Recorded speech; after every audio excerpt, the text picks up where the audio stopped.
അവിടുത്തെ തൊഴിലാളികളുമാണ് തീരുമാനിക്കേണ്ടത്.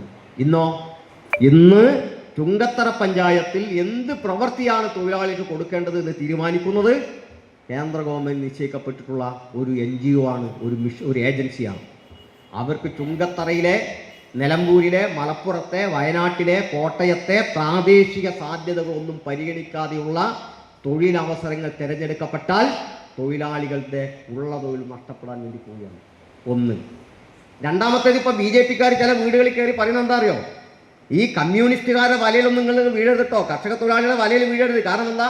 നിലവിൽ തൊഴിലുറപ്പ് പദ്ധതിക്കുള്ള പണി എത്രയാ? 100 പണിയാണ്.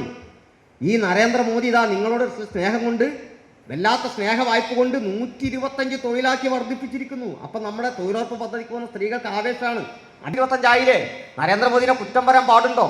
നിരുപദ്രവകരമായ ചോദ്യമാണ്, സംശയമാണ്. പക്ഷെ എന്താ പ്രശ്നം? ചോദിക്കണം RSSകാരോട്. ചോദ്യത്തിലുള്ളത് ആ 100 ജോലി നരേന്ദ്രമോദിൻ്റെ ഗുജറാത്ത് കൊടുക്കുന്നുണ്ടോ? ആ 100 ജോലി യോഗി ആദിത്യനാഥിൻ്റെ ഗുജറാത്ത് കൊടുക്കുന്നുണ്ടോ? UP കൊടുക്കുന്നുണ്ടോ? BJP ഭരിക്കുന്ന ബീഹാറിലുണ്ടോ? രാജസ്ഥാനിലുണ്ടോ? ഛത്തീസ്ഗഡിലുണ്ടോ? തെലുങ്കാനയിലുണ്ടോ? എവിടെയെങ്കിലും ഉണ്ടോ? ഇല്ലെന്നേ.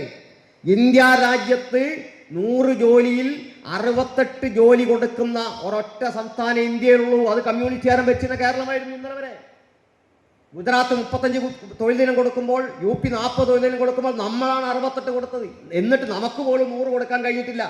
അപ്പം 100 തൊഴിൽ ദിനം കൊടുക്കാൻ പോലുമുള്ള സാഹചര്യം സൃഷ്ടിക്കാതെയാണ് 125 ജോലി തരും എന്ന മേന്മ പറഞ്ഞ് ഈ തൊഴിലുറപ്പിന്